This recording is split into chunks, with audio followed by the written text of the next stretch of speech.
Chromehounds Law, the Democratic Republic of Tarakia. History.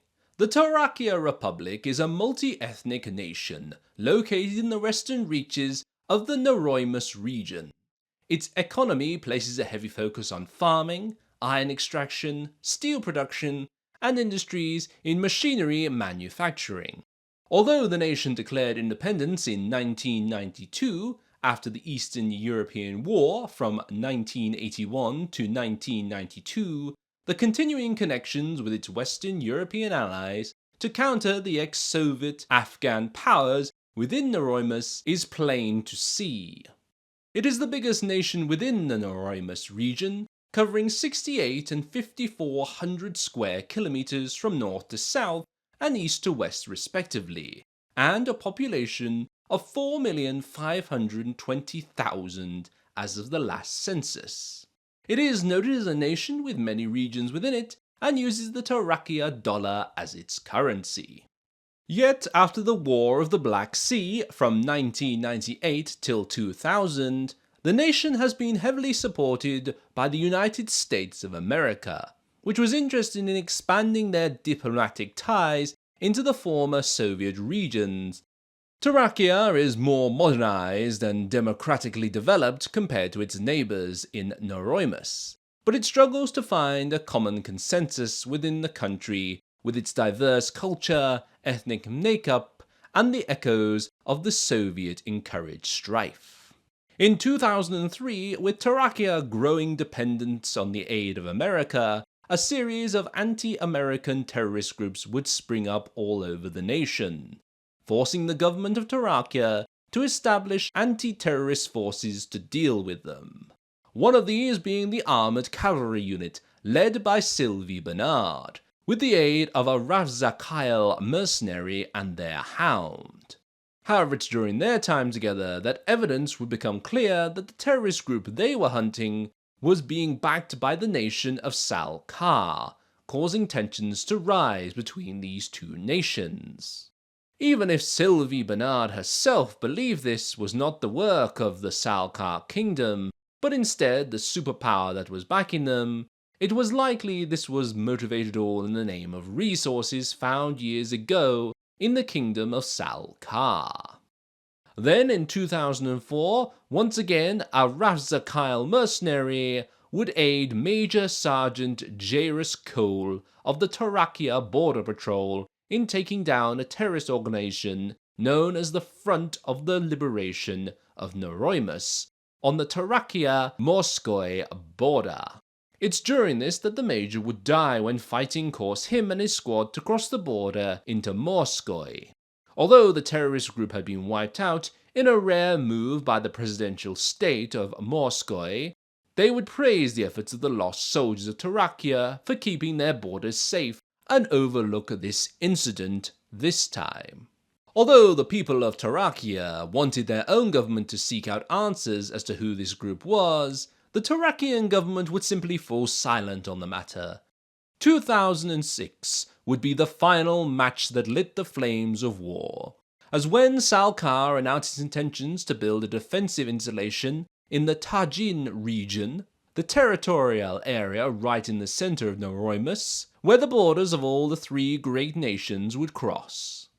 This provocation move would cause the outbreak of the Neuroimus War, where Tarakia would be one of the powers involved in the conflict. People of interest. There are a few notable people within Tarakia worth noting. These include the aforementioned Sylvie Bernard, who, as we can see from her profile on screen, who graduated from the Xerxes Academy and would become a lieutenant within the Border Defense Force. This would lead to her becoming the first woman since independence to lead an armored unit in Tarakia. She would then transfer into the terrorist suppression unit of the Tarakia army, wanting to bring peace to her home. 2 years after a time with the mercenary taking down the various Salkar-backed terrorists, she would be promoted from second lieutenant to first lieutenant, only then to be gravely injured in her line of duty. However, she would make a miraculous recovery, and then be transferred to the supply unit based in the national capital of Xerxes. The next two would be Major Sergeant Jairus Cole and Corporal Watt Myers. Jairus was originally a Rafzakail mercenary. However, being injured during a mission in Tarakia, he was captured. It was suggested by the Tarakia captain who captured him that Jairus should naturalize and become a citizen of Tarakia. Jairus would do this and went on to serve the border patrol until his death in the line of duty. Under the command of Jairus at the time, Corporal Watt Myers immigrated to Tarakia with his family from Europe after Tarakia's independence. However, his father would die shortly after Watt's immigration, and Watt would join the military to support his family. For crossing the border in 2004, under Jairus' command, he was charged with violating military regulations and was dismissed from service for a year. After this, he was then allowed to return to service as a sergeant in charge of his own squad. Products of Tarakia. While we know about their industries in farming, iron and steel production, the nation also produced hound parts, advanced combat vehicles, and armoured vehicles. That being said, in truth, all three nations within Neuroimus use the same type of advanced combat vehicles and armoured vehicles, such as tanks, trains, hovercars, and the 6 types of AVCs: Defender, Soldier, Sniper, Commander, Scout, and Heavy Gunner unit. As for the hound parts, there is a long list, starting with a number of chassis. The first being 2-legged designs like the Garfield, Shaw, and Scott. Reverse joint legs, both light and heavy, like the Hancock, Douglas, and Burns. Quad legs like the Grant and Sharman. Treaded chassis like the Hooker and Custer. Hover legs including the Cushing and Wells. And finally, wheel chassis like the Gerson and Sheridan. For cockpits, we have lightweight ones like the Pickett, medium weight like the Forest, and lastly, heavyweight cockpits like the Lee and Stewart. There is also lightweight generators like the Volta, and heavyweight like the Young. But these were not all the parts for Chromehounds they produced. As for weapons and support pieces, Tarakia would produce NA makers like the Bell, large missile launchers like the Trident, huge cannons like the Bastard and Graham, machine guns called the Dagger, grenade launchers like the Axe, heat rockets, and many more, from sniper cannons to howitzers.